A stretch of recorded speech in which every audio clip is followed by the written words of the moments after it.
manifest in ourselves. We all shine. Together, we are Black beyond measure.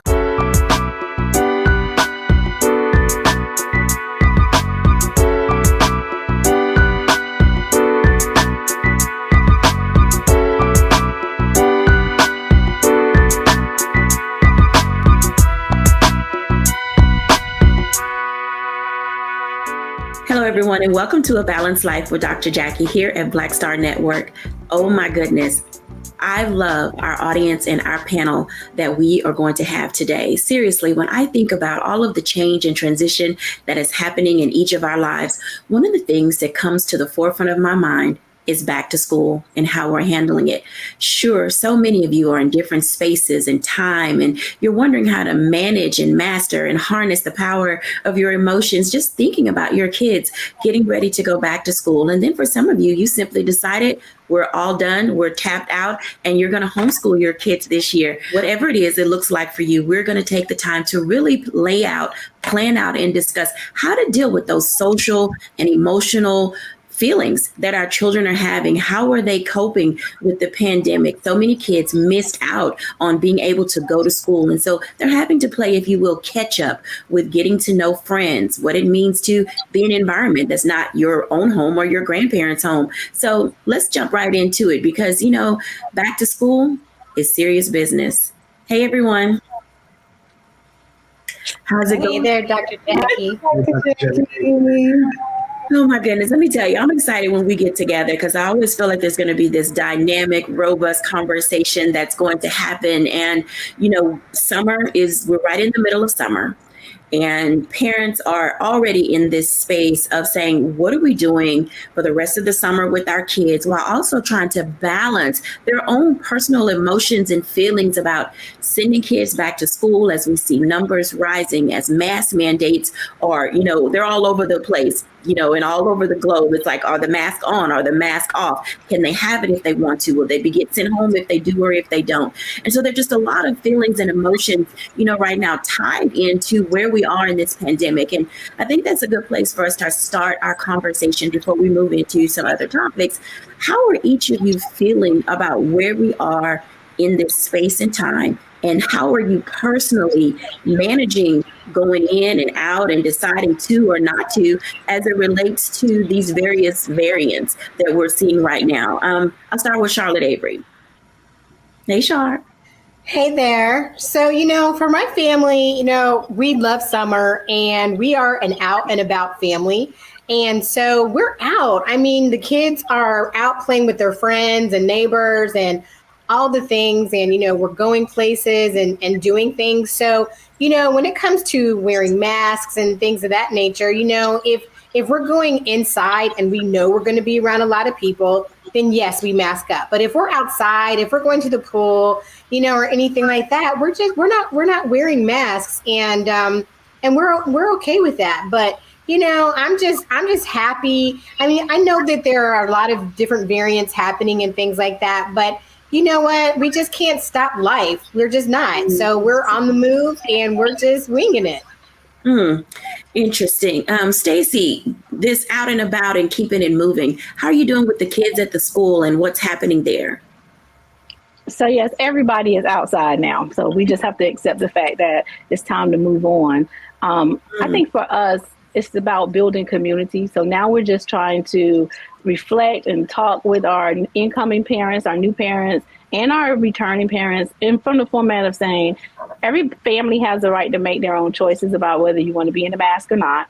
But when we come together, how do we want to move in this new space to keep each other safe so that we can start seeing the world from not just our perspective, but the perspective of others when we have to come together as community? Because once I put you in the classroom, and once I put you with the teachers, we have to think about things like everybody see that it's a teacher shortage. Everybody see that, you know, we don't have a lot of subs, you know, that's happening across the country. So now as a parent, I would like for you to just be open and think about if you want your child in school because you don't want to homeschool, then what are the compromises that we are willing to make so that we can operate in community? So when you're out and about as a family, I can appreciate and respect whatever choices you make. But let's come together and decide how we're going to operate when we're in school so that we can keep everybody safe. Keeping everybody safe is definitely something that's on the top of everyone's mind. Aisha, how are you? I am doing fantastic. How are you today? Doing good. What are you and the fellas up to in your household? Well, listen, the fellas and I have been traveling. We absolutely have been traveling this summer. We had a lot of things going on, camps, weddings, just regular old vacation. But we've been doing good with that. I think here in our household, the main thing that we try to teach and preach around here is just respect our space. Just respect the space.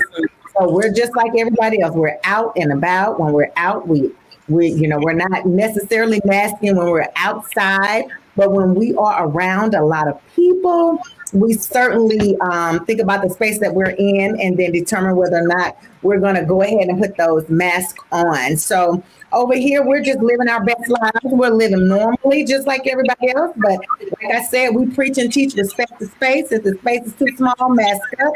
If the space is big enough, then hey, breathe on. Enough breathe on. I do like that. Yeah. I'll tell you something interesting. You just said this, you're out here living normally. And I'm going to ask Pastor JT this question because even in this pandemic, Pastor, there are so many people who are deciding not to come back to church for reasons related to the variant. But then there are other people who are coming back to church. How is this impacting what you see for clergy in this time of opening or not opening? Because still so many churches are not open. How is that being impacted in congregation life? To be honest, and hey, Dr. Jacquie, but I will say it's an interesting dynamic, because when you think about church and you think about people coming back into church, it's to me, that has become a problem of sorts because there are a lot of people that have decided not to come. There are a lot of people who are kind of 50-50, and then there are a lot of people that they didn't stop going during the pandemic. Like they were still going to church, even in the city of Houston where we had the numbers, we had the size limits. You could gather, but you couldn't be over 25. And then it went up to 50. And then it started doing like that. Man, you had some pastors who were renegades, we come into the Lord's house. But I think now in this space, and I've heard everybody say, everybody's outside, but the sad part about it is one of the places that I believe everybody should be inside, they're not really there. And, in Houston, it's a foregone conclusion. If any of you ladies, travel and come to Houston, you probably have more people at brunch on Sunday than holding a Bible. So we replaced that 11 o'clock hour with Hallelujah to, DJ spin that again. But it's an interesting dynamic, and I think that point that was just made about normal, I think what we have to do is identify what's your normal and then live from there. Normal will never be 2019.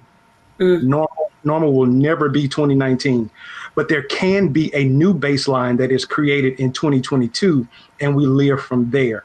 And I believe that your normal suits you. It suits your household. It suits you and your family, and your normal shouldn't impact my normal. If my normal is getting out of my car and not going into a building without my mask, I shouldn't have to worry about the mask haters that look at me funny when I get in, and then vice versa. If I'm out living my life and I have my mask off, I shouldn't feel that I am a little bit more of a daredevil in comparison to the person who's taking life and they're being cautious. And so I just think that that's kind of where everybody is. But in the city of Houston, I was in a meeting last week and actually have a follow-up this week. Our cases are doubling. Our hospitals are seeing more people come in with COVID-related cases over the last 6 weeks than they have this whole year. So, Houston is kind of that on and popping space. And so there's a lot of people that have the thought of, we outside. But then typically when you get outside, you kind of leave your caution inside. And so I think that that's where we see the cases going up. And, we just kind of got to take it one variant at a time. Yeah, I have to agree with you there when it comes to talking about one variant at a time. As we're talking through this and everyone is trying to establish what their new normal is going to look like, at least in these last few months of this year, because it could very well change in 2023. Dr. Tierney, we talk about trying to put together something that looks like normal. How are you putting normal in for yourself? And then what are some of the normals that you are finding your clients are able to do? Because everyone is in a different space and season when it comes to how they're approaching getting out and about. Absolutely. Hey, Dr. Jackie, thanks for having me on as always. I echo what everyone has already said. There's really not too much to add to that. But something that my husband and I are very on top of is just making sure that we are being self-aware. So if we have I have really bad allergies, seasonal allergies. So I don't just walk around like, oh, that's just my allergies. It's fine. I don't have COVID.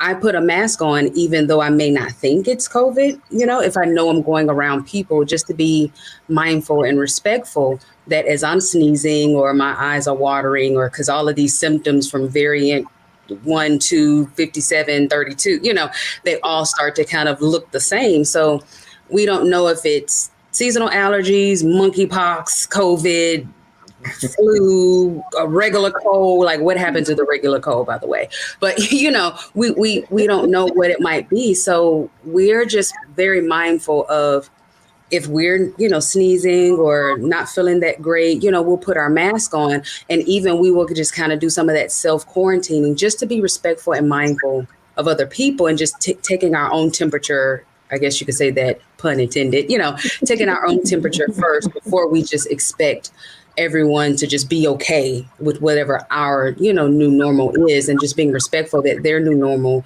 may be different than our new normal. So making sure that we're not allowing this to be something that divides us, to something else to be divisive around, and so just making sure that we are taking a pulse check with that. And that's something that I tell my clients all the time, because sometimes we'll get in our own little fiefdoms, we'll put our horse blinders on and just expect everyone to move like we move, and just to respond like we respond. And we're all different, so it's honoring your differences, but also honoring the other person's, as well, and finding those places where we can agree upon and, again, not be divided on. I think that all of these are great ways for us to help our audience explore where they are. If you're gauging your own temperature, if you will, as to how you're feeling and how you're approaching getting out and establishing some sense of new normal. I guess at this point, it's really safe to say this is a good time as any to go ahead and establish a new normal, because oftentimes we spend a lot of time worrying and thinking about what is, what isn't, what could be, what couldn't be, but we definitely don't take the time to just settle somewhere. So I'm gonna bring everyone back in, and I'm gonna ask you, what is one thing that you would say before we go to our break to help our audience discover a sense of a new normal? Everybody needs to find at least one space in life to hang their hat. And if you had to think about either your personal one or a tip that you would give, what would that be? I'm gonna start with Charlotte. So for me, I think it would really be just really knowing your routine, right? Because for us, we are a family of habit and routine. And so for me, our family's normal is our routine. And I think that, structure really matters. And so I think you have to really gauge that and find that for yourself. My routine and the structure in my house, I know is completely different than the structure and routine in other people's homes, because we have 9 people who live in this house. So my thing really is knowing your schedule, knowing your structure, and doing what's best for your family. Absolutely. Pastor JT. I would agree with Charlotte. I believe that is key, but I believe it starts with a honest conversation.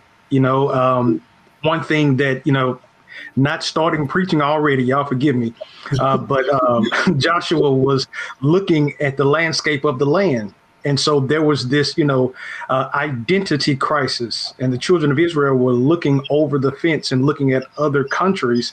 And they were saying, well, we don't do that. They don't do that. We want to do that. And so then Joshua just said, hey, as for me and my house, this is what we're going to do. And I think that in this moment, that's the first thing. And I believe that that's probably the only thing that even matters, because I think that that's what get us into those areas of division, as Dr. Tierney said, where we are more concerned about what somebody else is doing, when our real concern is really what we are going to do or how we're going to do it. And then once we establish that baseline, just kind of have those regular checkups to ensure that everybody is doing what everybody is doing. And I know it's going to be challenging for some that may have smaller children that are going to school. And so now you're telling your child, don't take your mask off unless, you're at lunch. And then now your child may be getting picked on because they are the only child in the school that has, so those things will come. And I think that it probably will take on a different approach in parenting. But I believe that that's one of the best things to do, is just identify that baseline in your home and then make sure that your home governs itself accordingly. When we come back after the break, I want to jump into something with Dr. Tierney, Stacey Owens, and then also Aisha Pugh, as it relates to how do we help our children navigate the spaces that they are in? Because as we've already stated, when it comes down to things, it's me and them and us. So are we a sense of community, or do we have a sense of division? Because all of our children are going to have to make some decisions as they prepare for back to school when we're back after the break.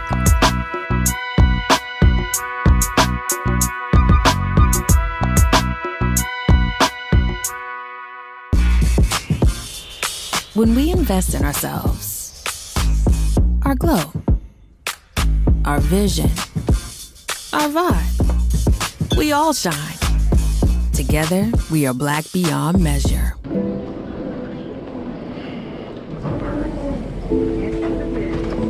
the window seats. These are the only bins that will accommodate larger rollerboards.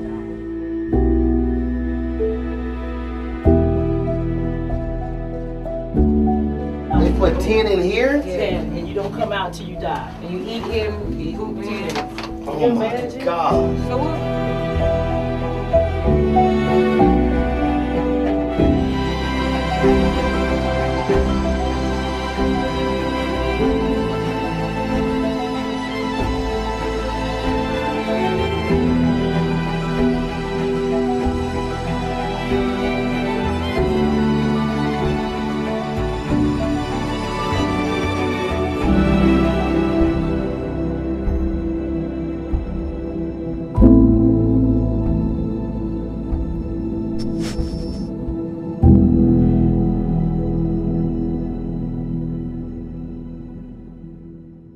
When we invest in ourselves, we all shine. Together, we are black beyond measure.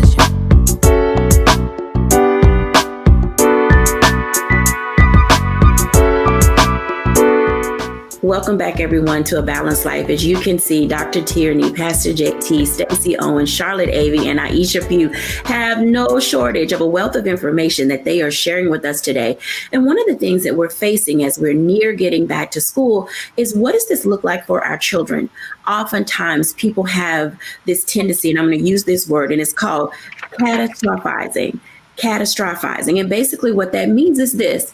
We think of a scenario or situation, and before we think of the nice, simple way that a thing could play out, we have this tendency to just blow it up completely out of proportion. And before we know it, we have scared ourselves and really projected fear onto our children and our family members about not pursuing any options at all.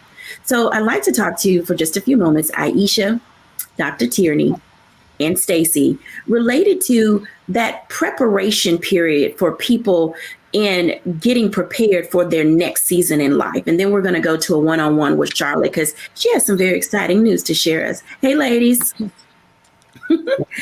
It's tough sometimes when you think about, I don't want to say motivating children, but kids watch the news. and they hear adults talking and they hear their peers talking, and parents are, literally having conversations in front of their children that should probably be had in private. I want to start with Aisha, because raising sons, you and your husband have a very distinctive way of engaging them and communicating with them about, as you said earlier, about how things are going to happen there at the Pew Ranch. Share with us a little bit about tools and tips and some of that level of engagement that you believe parents could incorporate to live balance going forward. Absolutely. I think most importantly, especially when dealing with kids during a pandemic, is to recognize their feelings about what's going on. It's so different now being in a pandemic and the kids being in school and then out of school, and then should they wear a mask, even if you tell them, because their friends are not wearing it. We've had to deal with all of those things. And I think the most important thing is to recognize their feelings and to communicate with them about exactly what's happening and what's going on. I also think it's important to help your kids focus on what they can control and what they can't control. We can't control what everybody else is doing. We can't control what's going on in the news, but we have to make sure that we are governing ourselves the way that we need to, so that we're self-aware about what we're doing, just like Dr. Tierney said, checking your own temperature. We definitely talk to our kids about that. If you're coughing, if you're sneezing, then you need to make sure that you're being mindful of, again, the space that you're in. And then sometimes I think it's important just to take a break a little bit. Emotionally, talking about COVID all the time, I think causes a lot of anxiety, or did in the past. And sometimes for some kids, it does still do the same. So I think it's just important to just communicate with your kids again, and just honestly, just being mindful of what their feelings are, and then just communicating with them about how they're feeling, so that, you can help them move forward with what's going on currently. Absolutely. Feelings can really run the gamut as an adult. I get a little jittery when I'm in a space and people start to get a little too close. And I can just only imagine children not really being able to articulate or say or have the right words, to use, or fear if they move one way, a parent may chastise them. Stacey, there's certain ways that parents need to engage with children when they start to show signs of being uncomfortable and not knowing what to do. How can you help parents establish that line of not only just communication, but what are some of the things that parents should be looking for? What's the vocabulary level? So we often say that we should communicate and teach kids how to communicate. Let's start by increasing their vocabulary. So most kids can give you the basic feeling words like happy, sad, or mad, right? Let's start teaching kids some additional words to add to those emotional words. And then I like to call it, what's the T? So now that I have the vocabulary, what are some of my triggers? Because when I start feeling some of these new words that you just taught me about, help me to identify what happened to evoke this particular feeling. That's the trigger, right? And then moving on to the E and the T, now attach that to an emotion. This happened and it made me feel like this. And the last part of that T is the A, which is action. What did you do in that moment? Because that's where kids get stuck. It's like, I have a feeling. I really don't know what made me feel like this. And then I had a reaction to the feeling, and I really didn't know how to process through that. So I always tell parents that let's determine the T in this. What's the T? Help kids to be able to talk in a way that makes sense, and also in a way that will allow you to add some additional training to it. So now if your only reaction when you get upset or mad is to have a tantrum or blow up, teach me another way. Teach me another action. Teach me how to identify the things that are in and not in my control. So I call it what's the T.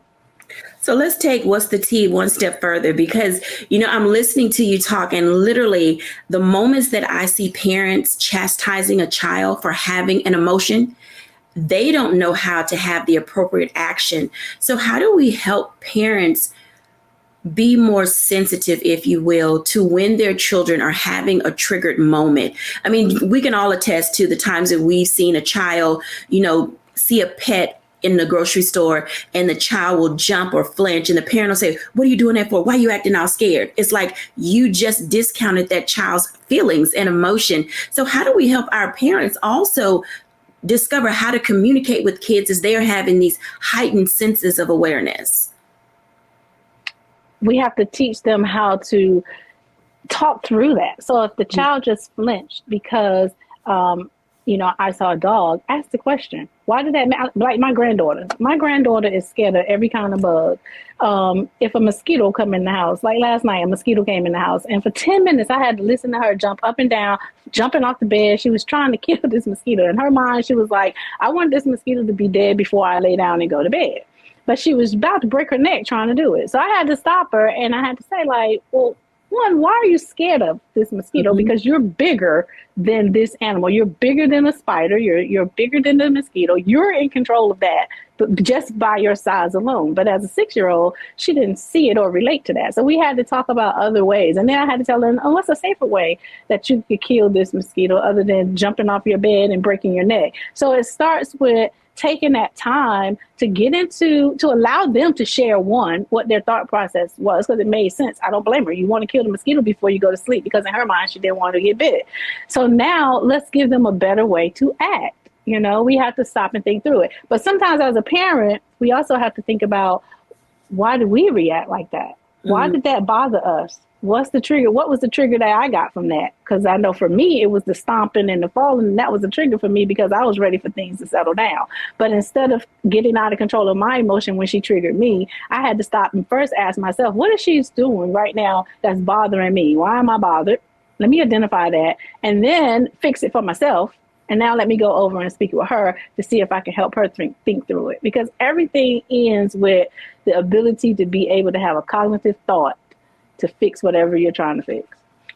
It's very insightful, because as we're talking about how we balance our own emotions, oftentimes we don't necessarily pay attention to what our children are doing or how we're responding and reacting. And all of this ties into being able to discover a sense of balance and giving yourself, vocabulary words and space and time to be able to navigate this new world in which we're living in. Dr. Tierney, navigating this new world that we're living in, it literally is seeming that it's not for the faint of heart. And what I mean by that is some people are literally just saying, I just don't want to go out anymore. I don't want to engage with people anymore.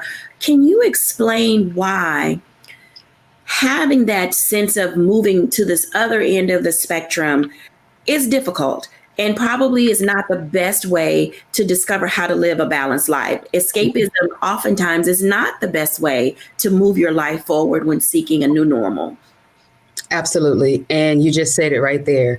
If the goal is to move forward, then we can't move in the opposite direction, nor can we stand still.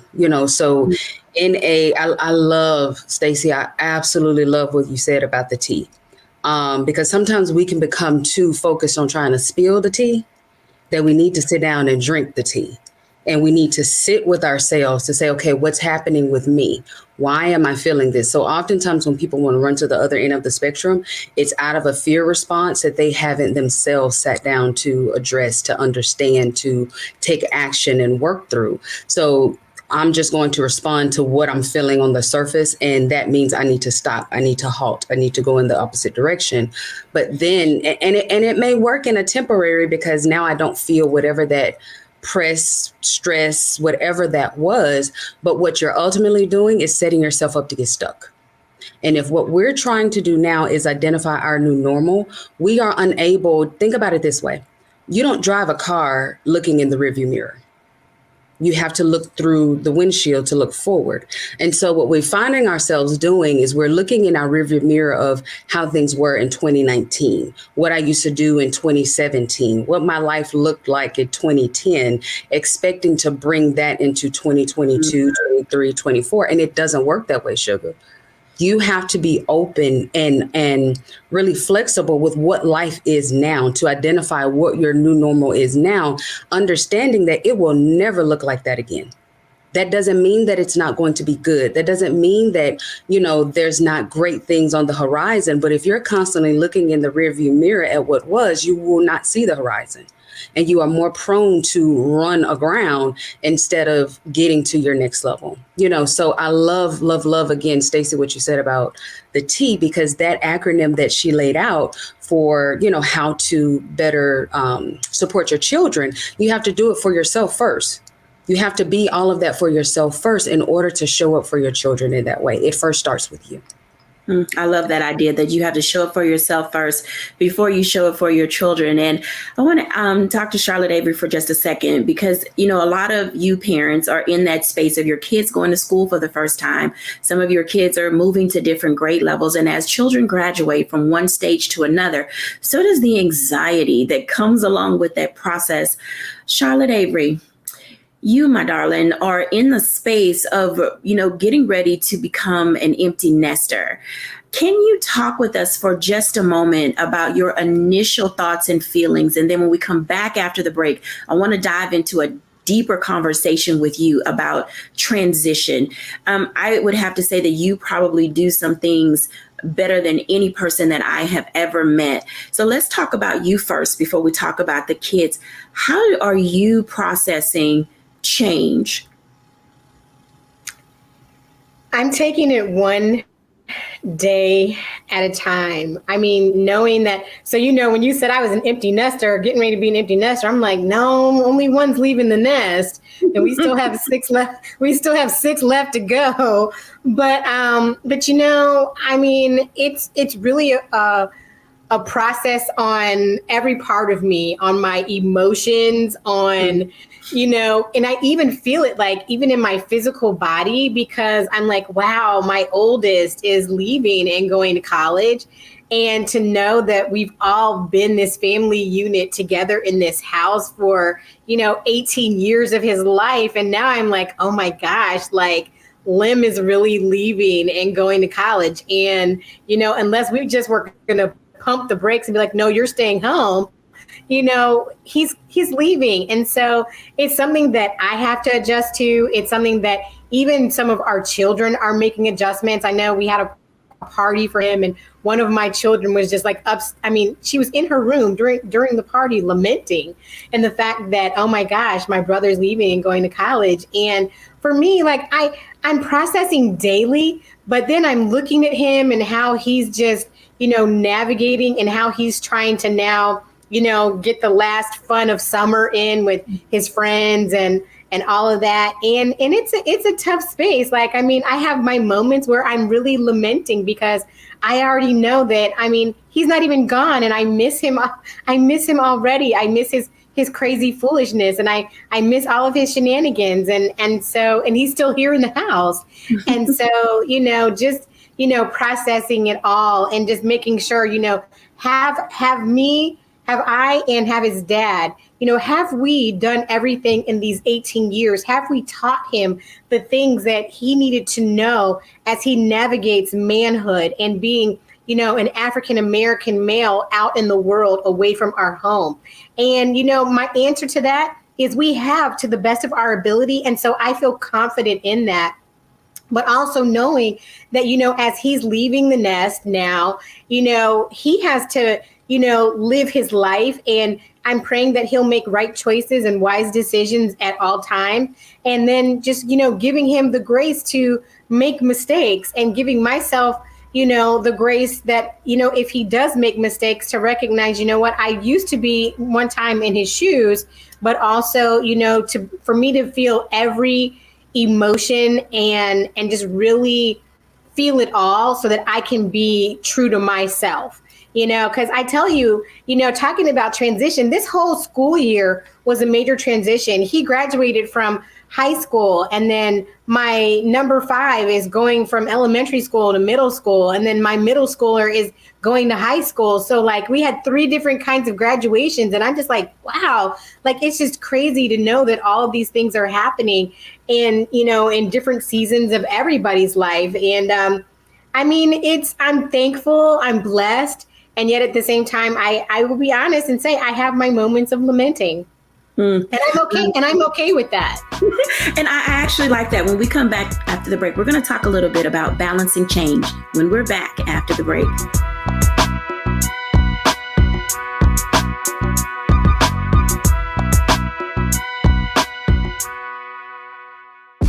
When we invest in ourselves, we're investing in what's next for all of us. Growing, creating, making moves that move us all forward. Together, We are Black beyond measure. Pull up a chair, take your seat. The Black Tape with me, Dr. Greg Carr, here on the Black Star Network. Every week, we'll take a deeper dive into the world we're living in. Join the conversation only on the Black Star Network.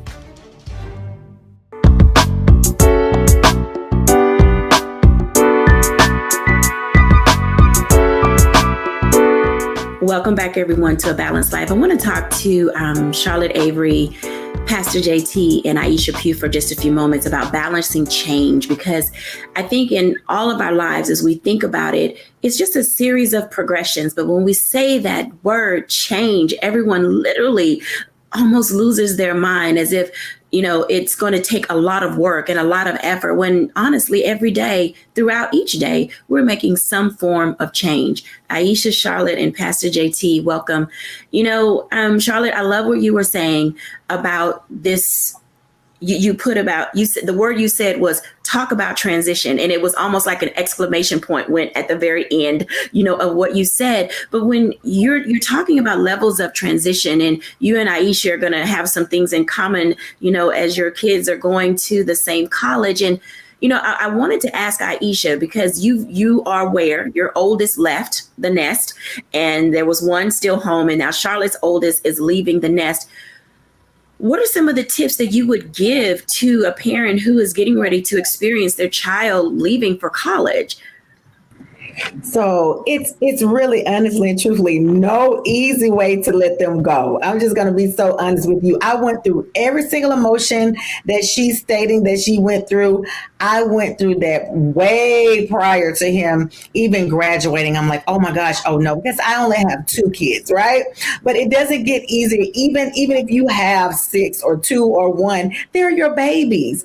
So the most important thing that you can really do is just try to prepare for the adjustment. It's going to be an adjustment. You're going to have that slight missing piece to your family. So the most important thing is to just talk to your baby, to try to get your baby prepared. And then, just like earlier when Dr. Tierney said, sometimes you have to take care of yourself. So you have to make sure that mom is okay with letting her baby go. You have to sit down and talk to yourself and say, listen, self, now this baby got to go. I have taught this baby everything that they need to know to prepare them to go to college. So I think you just have to just kind of, you know, pray about it, because it's going to be an adjustment, and prepare for what that new routine in the household is going to look like. And it's going to take it's going to be a day-by-day process. Let me tell you, it is definitely going to be a day-by-day process. But just take your time and just kind of prepare and just kind of talk your way through it and kind of pray your way through it, because it's going to be all right. It's going to be all right. Pastor JT, does it get any easier? Because your kids are out the house, yes? Yes, ma'am. Well, I guess I probably have to put my wife on this call, because for me, I'm good. Oh my God. But to be honest with you, you know, I think that my issues are a little bit different, because I have 2 Black young men in the world that are not under my roof. My issues are a little bit different, you know, so daddy is always concerned about, you know, where are you? What time are you getting home? Who are you with? You know, and so those are my things, you know, because of where we are in the world and the climate that we are in, you know. So mine is not so much from the nurturing standpoint, you know, it's more from that protective standpoint. So now, you know, them being in my house, eating up all my food this summer was so amazing. I did not have to go to the grocery store as much as I normally would have. It has been great. I mean, I mean, now they hit me up, you know, wanting me to bless their Cash App quite frequently. But other than that, it's fine. I think that's interesting. So listening to the 3 of you talk, there is definitely a different approach and perspective. And I won't say a level of fear, but areas of fear and concern or trepidation that you come to, whether you're a mom or a dad, and if you're sending a girl or a boy out into the world. Charlotte, when you think about your firstborn leaving the nest, and you talked a little bit about how prepared he is for the world, I won't say that all kids are guarded, but what are some of the things that you're giving your son tip to watch out for as he, prepares to step out into the world on his own? So I'm here trying to like get myself together with all of my tears and stuff, because everything that Aisha said, like I feel it, fully, right? But just in preparation, just safety, always knowing where you're going. Because he's going to be away from home. Like my thing is, you've got to have your location on your phone so we know where you are. And, being respectful of people and their differences. He's going to have a roommate. I mean, he's had a room to himself for so long. So, even just respecting the differences between himself and his roommate, and being, he's always played sports. So, being a team player when it's necessary, being wise, with money and things like that, because, we told our son, when school got out, once he graduated, we were like, son, like any money that you take to school with you is going to be money that you work for. So, are we teaching him to be wise with his money and how to budget and all of these different things? So, I mean, it's just so many things. And even in dealing, with the opposite sex and all of that, going to school and, how to handle that. And, it's just a lot. It's a lot of things. It's all the spiritual things and all the practical things. It's a lot. I can only imagine. And with the time that we have left in this segment, something that each of you said was character. And I'm going to ask each of you, what role does character play and how valuable and important is it for that to go with your child to college? Aisha? Character is absolutely important because, that's going to kind of tell people a little bit about who you are. And you want to make sure that your character is something that's going to represent you. So it's definitely something that you want your kids to be aware of, how they're presenting themselves. And especially, as the pastor said, I have, young Black men as well. So it's important that they present themselves and that their character is definitely moral, because I want people to respect them, as people, as a person, and especially as, young men growing up and being out in the community. So it's very important. Absolutely. Pastor JT. Yes, ma'am. It is extremely important. And I would say to any parent, that time is going to come. The Bible says, train up a child in the way that they should go. So your responsibility now is to be loading the train, because at some point that train is going to leave the station. But you can rest assured when you know that you have invested as much as you possibly can, and then to grow their character to be upstanding and to be moral as they leave. Because when they step out of that house and go to a college campus, that college campus is full of people that's trying to recruit on every level. But if that character is strong, they will know who they are, and they will return back to you with a degree and not anything less.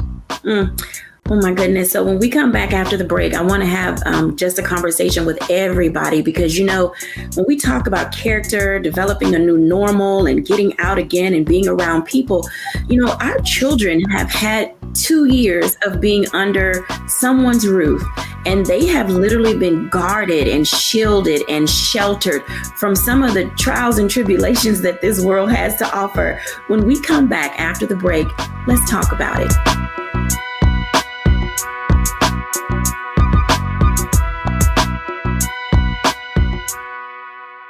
When we invest in ourselves, we all shine. Together, we are Black beyond measure. I'm Deborah Owens, America's Wealth Coach, and my new show, Get Wealthy, focuses on the things that your financial advisor and bank isn't telling you, but you absolutely need to know. So watch Get Wealthy on the Black Star Network.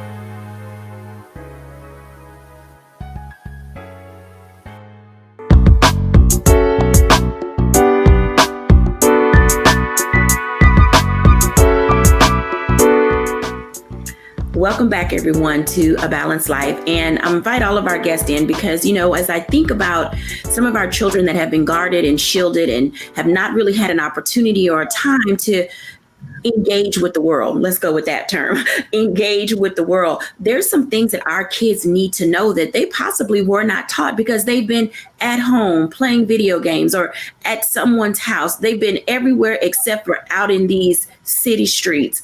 So let's have a conversation about balancing city streets, y'all, because, it's just one of those conversations that we haven't had to have in a little while now. And so people are going back to school, they're going back to sporting activities, they're going to concerts, they're hanging out with their friends at Starbucks and Chick-fil-A and just back at the mall. Can you believe the mall is back to being a hangout? And so when we talk about giving our kids the freedom and the flexibility that they need to just discover how to be young people out in the world, I'm start with Dr. Tierney because, what's a good baseline, if you will, to begin to share or talk to our children about what it means to have privilege, to be out without one of us with them? Well, so I'm going to preface this by saying, I know I ain't got no kids, so don't at me, tweet, I know I don't have any children, but I was once a child. And I got a mama. Shout out, mama. Hey, mama. How you doing, mama? She's going to love this segment because it's all the things that she would say that I hated that she said, but she was right. And she would always say, Tierney, you need both book sense and street sense. I'll have your back, but you need to have your front. My mom was tough. Like she did not, she would tell me frequently, this my stuff. You ain't work for this stuff. You better go get your own stuff, and it made me tough. Now, how can I say this? I had everything that I ever wanted, needed. She was an excellent provider. I went to the best school. Shout out to the U. She made sure that if I showed up and did my part, she absolutely did her part, but she let me know at the gate that this was a partnership. She didn't shelter me. She didn't shield me from anything. We had tough conversations about everything from money to sex, to boys, to God, to you better be tithing. And I could tell when you're not tithing, to let me see your bank ledger and make sure that you ain't overdrafted and you finna go right up there to that bank and have this conversation with them, to everything, so that by the time I got ready to go to college, I wasn't caught off guard. I wasn't surprised. So like, my brother, Pastor JT said, it was a lot of recruiting going on campus, but I was ready. I knew what it sounded like. I knew what to look like. I knew, how many drinks was one drink too much. I knew when that little guy was running game. I knew everything that I needed to know at 18 so that I can go out and, as Pastor JT said, get my degree and nothing less. So I think there has to be a balance where we realize that we are training up adults. Yes, they're children, but you can't shield them too much. You can't shelter them too much. You have to let them in on some of the conversations in an appropriate way, and watch their maturity level to make sure that when they are out there flying on their own and you kick them out the nest, they are ready to soar and not have to, fall back into the nest. Absolutely. Stacey. I would add on to that by saying, we have to start early with teaching children how to recognize what they are feeling within themselves. What does any situation you're in, what does it look like, sound like, feel like?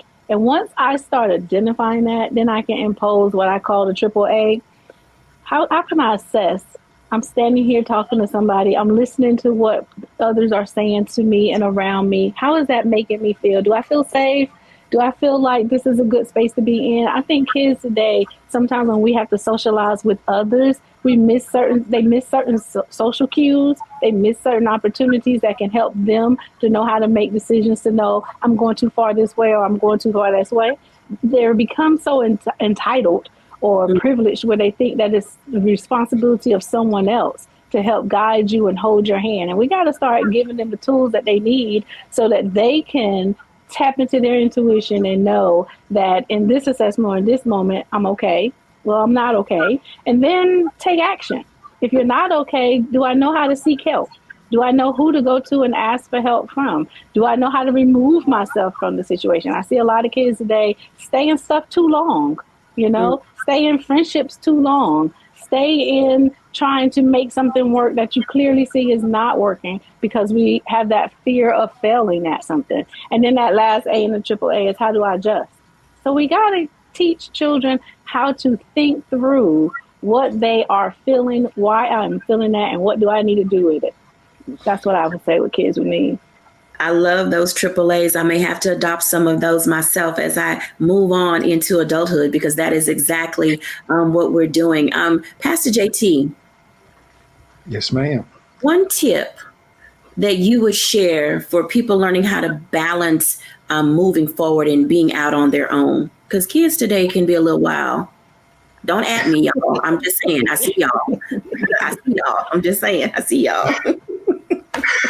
Well, you know what? That AAA was dope.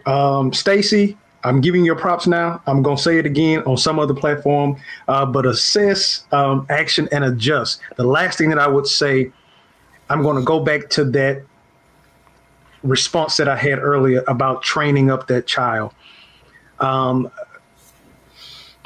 It was on, I think, one of the Madeira shows. I think Brown was talking about when he was at the pool and he was just teeling, toweling, and then somebody just pushed him in. Our children will never really know if they are able to fly if we are the reasons that their wings are clipped. You have to trust what you have invested in them. And if you know that you have invested gold in them, you'll never have to worry about anything turning green.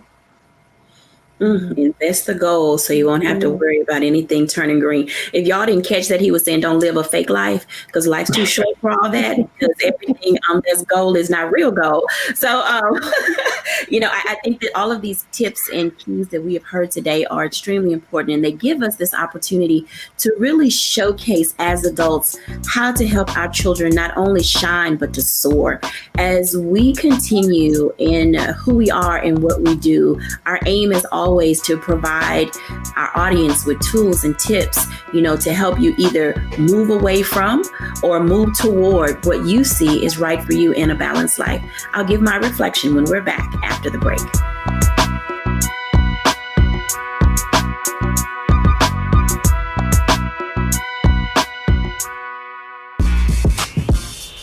When we invest in ourselves, our glow, our vision, our vibe, we all shine.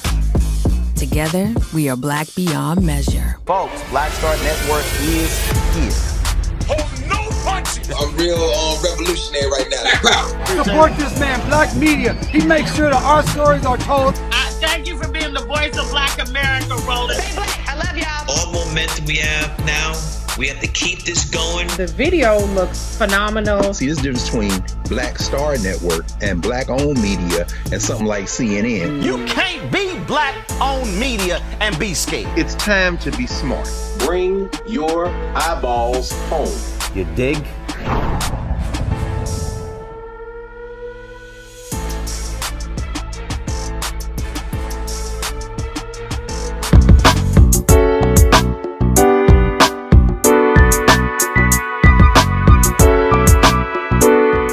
Welcome back, everyone, to A Balanced Life.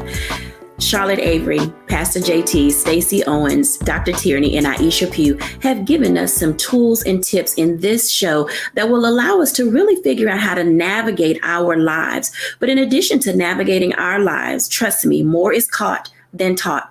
our children are watching us. So I'm imploring you to get you together first so that you can then begin to aid and guide your children as they navigate this world. Each of our children are moving into spaces such as graduating and going to different grade levels, whether it's elementary school to middle school to high school to college. But also within that, we're giving them space now that we're coming through this pandemic to go to camps, to vacation Bible school, to get their first jobs, to have opportunity to really showcase that they are amazing young people. So as we begin to continue these conversations and dialogue throughout the rest of our time, make certain that you are opening up these levels of conversation in your home so that your child, that the people that you love will know how to live a balanced and almost as close to as possible stress-free life. Thank you all for joining us today. Bye now.